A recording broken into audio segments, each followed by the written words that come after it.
দেখো আজকে আমরা যে সমস্ত অঙ্কগুলো করব সেটা হচ্ছে ক্লাস 7-এর সমীকরণ গঠন ও সমাধান চ্যাপ্টারে 22.2। আমরা এর আগে পর্যন্ত দাগে অঙ্কগুলো করেছি। আজকে আমরা এফের থেকে অঙ্কগুলো করব। পর্যন্ত FGH, তারপর থেকে অঙ্কগুলো করব। তাহলে দেখো এখানে এফের দাগের অঙ্কটা কি বলেছে। এটা আমাদেরকে সমীকরণ গঠন করতে হবে যে সিতারা বেগমের ফলের দোকানের মোট ফলের 1/3 অংশ আপেল, 2/7 অংশ কমলা লেবু এবং অবশিষ্ট 160টি নাশপাতি আছে। তাহলে এখানে তিন ধরনের ফল আছে এবং কোনটা আমাকে x ধরলে আমাদের সুবিধা হবে সেটা আমাকে দেখতে হবে। মোট ফল হচ্ছে তোমার এখানে মোট ফলের 1/3 অংশ আছে আপেল। তাহলে মোট ফলটা যদি তুমি x ধরো, তাহলে x এর 1/3 অংশ মানে x গুণিত 1/3। তাহলে x গুণিত 1/3 এটা কার সাথে সমান হয়ে যাচ্ছে? আপেলের সাথে। তাহলে আপেলের সংখ্যা কত হয়েছে? x গুণিত 1/3। এবং কমলা লেবুটা কত হয়ে যাবে? কমলা লেবুটাও হয়ে যাবে 2/7 অংশ। 2/7 অংশ শুধু বলেছে মানে কি মোট ফলের 2/7 অংশ। তাহলে কমলা লেবুর সংখ্যাটাও কী হয়ে যাবে? এক্সকে আমি যদি 2/7 দিয়ে গুণ করি তাহলে কমলা লেবুর সংখ্যাটা হয়ে যাবে x গুণিত 2/7। এক্সের 2/7 মানে হচ্ছে x গুণিত 2/7। আর নাশপাতির সংখ্যা তো আমাকে সংখ্যাই বলে দিয়েছে। তাহলে আমরা নাশপাতির সংখ্যাটা আমাকে সংখ্যায় বলে দিয়েছে। তাহলে আমার তিন ধরনের ফল আছে। তাহলে আমরা ধরবো এখানে মোট ফল, যে ধরি মোট ফল আছে এক্সটি। তাহলে মোট ফল যদি এক্সটি হয় তাহলে প্রথমে আপেলের সংখ্যা ধরবো, আপেলটা বের করব। আপেল কতগুলো আছে? আপেল কি বলেছে? এক্স এর মোট ফল এক্স এর 1/3 অংশ। এক্স এর 1/3 অংশ মানে কি এক্স গুণিত 1/3। তার মানে x/3 এতটি। তারপরে কি আছে? কমলা লেবু।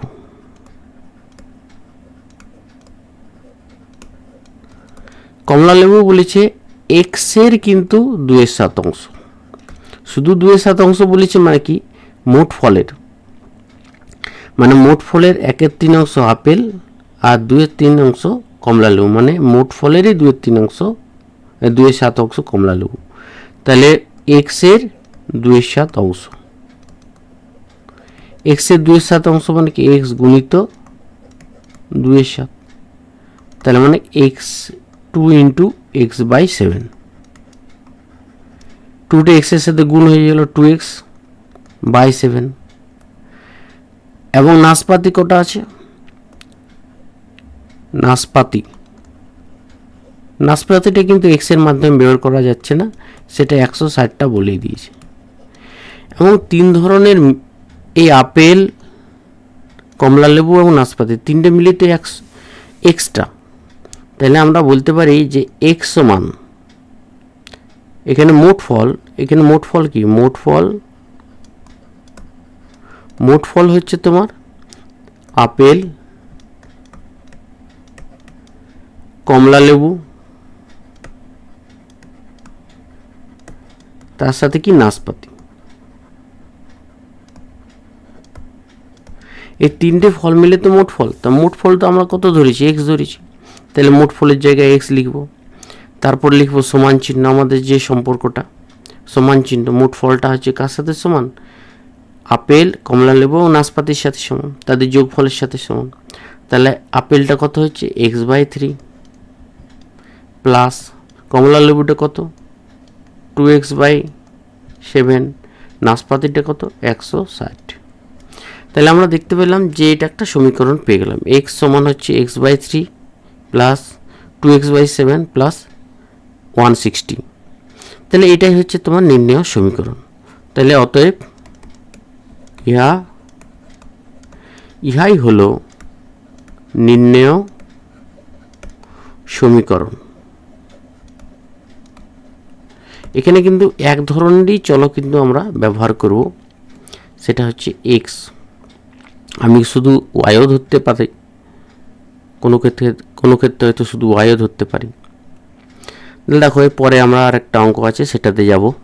তাহলে দেখো এখানে কি বলেছে, যে তাহলে এখানে বলেছে কি, আমি একটি 2 অঙ্কের সংখ্যা লিখেছি যার একক স্থানীয় অঙ্ক এক্স কিন্তু দশক স্থানীয় অঙ্ক 5। সংখ্যাটি একক স্থানীয় অঙ্কের 11 গুণ। তাহলে এই যে সংখ্যা অঙ্ক এগুলো জিনিসটা কি, 2 অঙ্কের সংখ্যা কোনগুলোকে বলবো আমরা 2 অঙ্কের সংখ্যা। যেমন ধরো 25 একটা 2 অঙ্কের সংখ্যা। কেন? 5টা হচ্ছে একক স্থানীয় অঙ্ক আর 2টা হচ্ছে দশক স্থানীয় অঙ্ক। মানে আমি যদি এখানে লিখি একক আর দশক,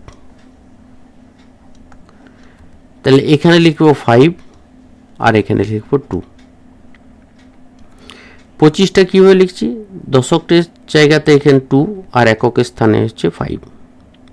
এটা হচ্ছে 5টা হচ্ছে একক স্থানীয় অঙ্ক, কী হচ্ছে একক স্থানীয় অঙ্ক, এবং 2টা হচ্ছে দশক স্থানীয় অঙ্ক, এবং সংখ্যাটা হচ্ছে 25। তাহলে 25 হচ্ছে সংখ্যাটা, এবং তাহলে একক স্থানীয় অঙ্কটা হচ্ছে 5 আর দশক স্থানীয় অঙ্ক হচ্ছে 2। কিন্তু এখানে বলে দিয়েছে 2 অঙ্কের সংখ্যা, যেখানে একক স্থানীয় অঙ্কটা হচ্ছে এক্স। মানে এখানে যেটা অঙ্কে দেওয়া আছে সেটা একক স্থানীয়টা এক্স আর দশক স্থানীয়টা হচ্ছে 5, দশক স্থানীয়টা হচ্ছে 5। তাহলে একক স্থানীয় হচ্ছে এক্স আর দশক স্থানীয় হচ্ছে 5। এবার দেখো আমার 25-এর কথা যেহেতু আমরা প্রথমে লিখেছি, সে 25 সংখ্যাটা কিভাবে লেখা যায়। দেখো যে কোনো সংখ্যাকে তুমি যদি লেখো, 25টা কীভাবে লেখা যায়, 25টাকে আমরা বলি কি 2 10 5 25।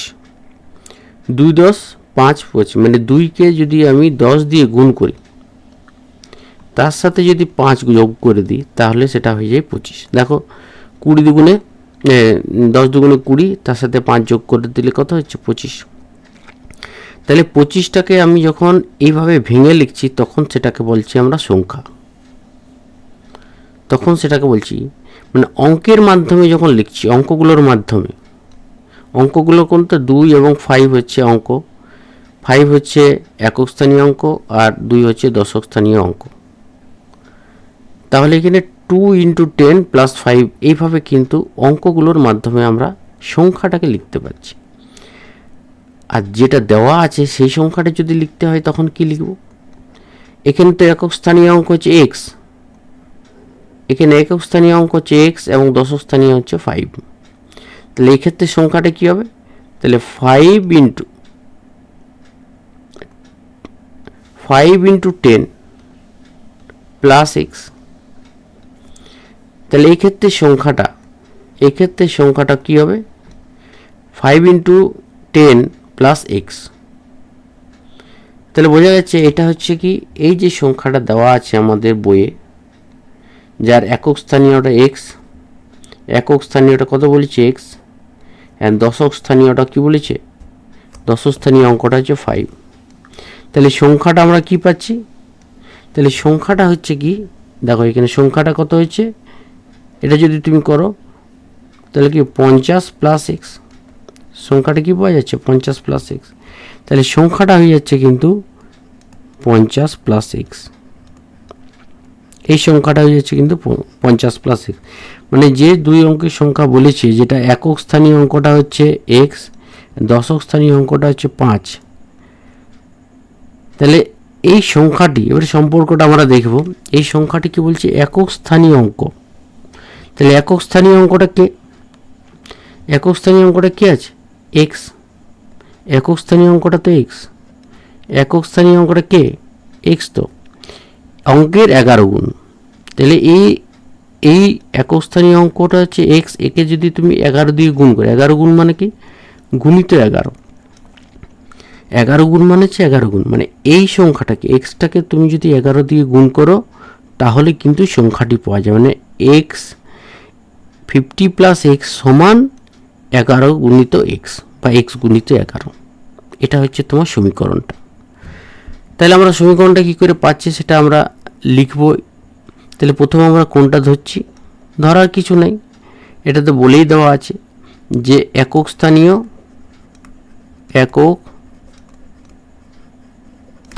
অঙ্ক, একক স্থানীয় অঙ্ক কত এক্স, আর দশক স্থানীয় অঙ্ক হচ্ছে কত 5, যেটা আমাদের বলে দেওয়া আছে। একক স্থানীয় অঙ্ক এক্স এবং দশক স্থানীয় অঙ্ক 5। তাহলে সংখ্যাটা কী হবে, সংখ্যাটা কী হবে আমরা বললাম যে 5কে প্রথমে 10 দিয়ে গুণ করব, তারপর আমরা এক্স সাথে যোগ করব। তাহলে 5 × 10 প্লাস এক্স, দ্যাট ইজ কত 50 প্লাস এক্স। তাহলে সংখ্যাটি হয়ে যাচ্ছে কিন্তু 50 প্লাস এক্স। তাহলে এই যে শর্তটা যেটা বলেছে শর্তানুসারে যে সংখ্যাটি একক স্থানীয় অঙ্কের 11 গুণ। তাহলে এখানে আমরা শর্তানুসারে এটা লিখব, যে শর্তানুসারে মানে যে শর্ত দেওয়া আছে, শর্তানুসারে কি সংখ্যাটি কি একক স্থানীয় অঙ্কের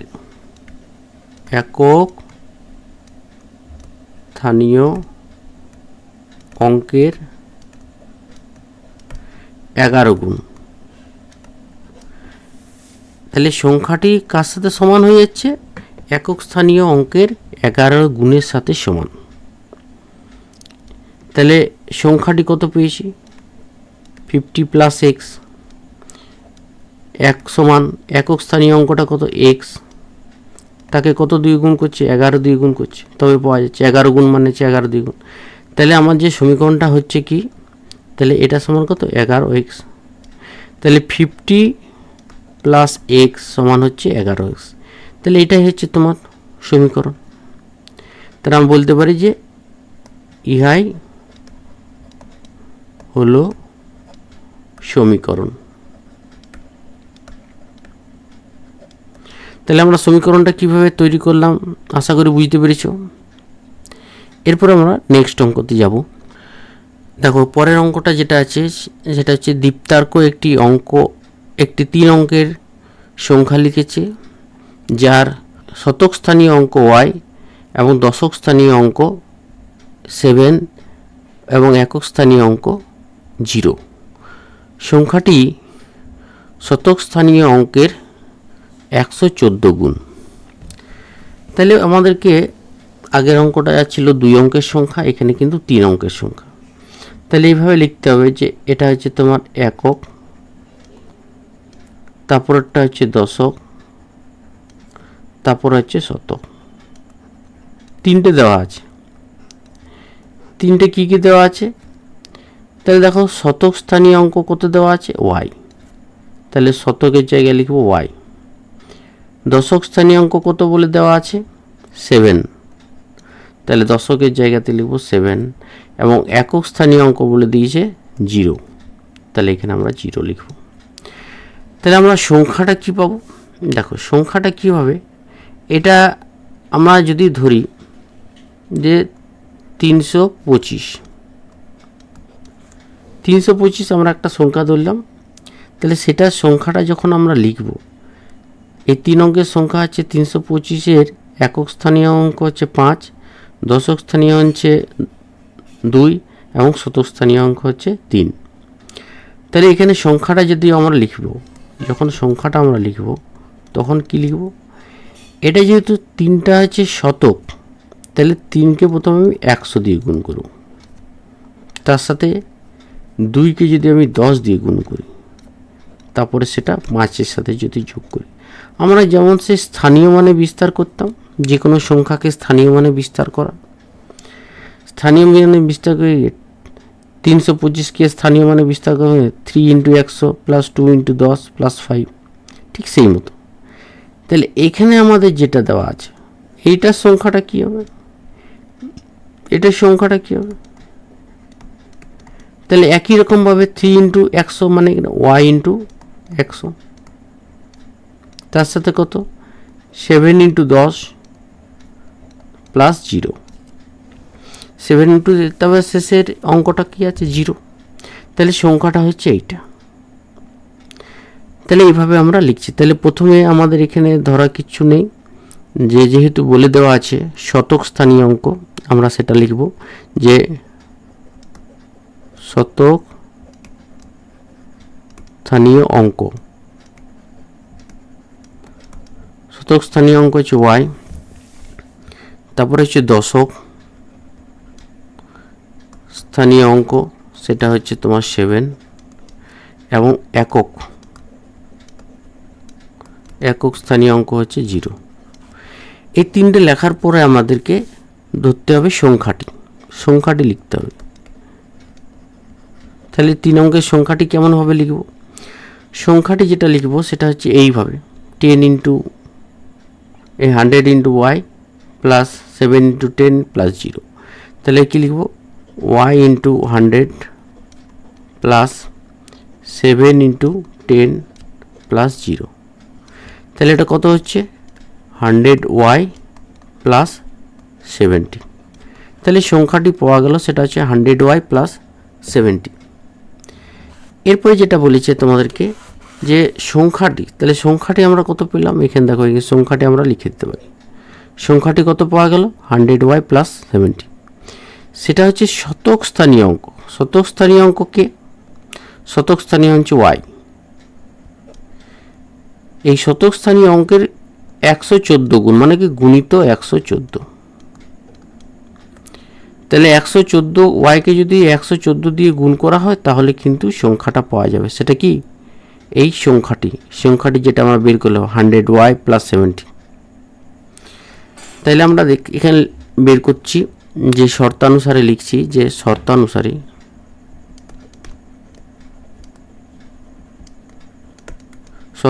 যেটা বলেছে সংখ্যাটি ঠিক যেমনভাবে আছে, সেই সংখ্যাটি কার সাথে সমান হচ্ছে?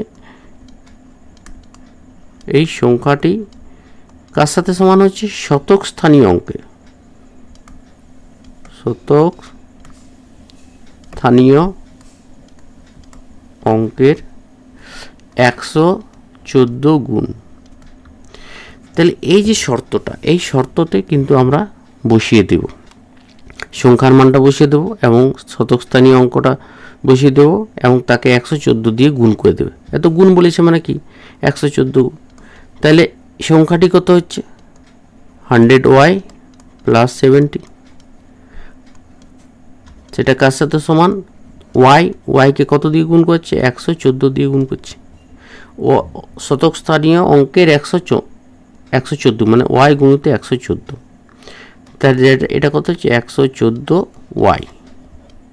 তাহলে 100 Y plus 70 that is equal to 114 Y. তাহলে এটা একটা সমীকরণ পাওয়া গেল।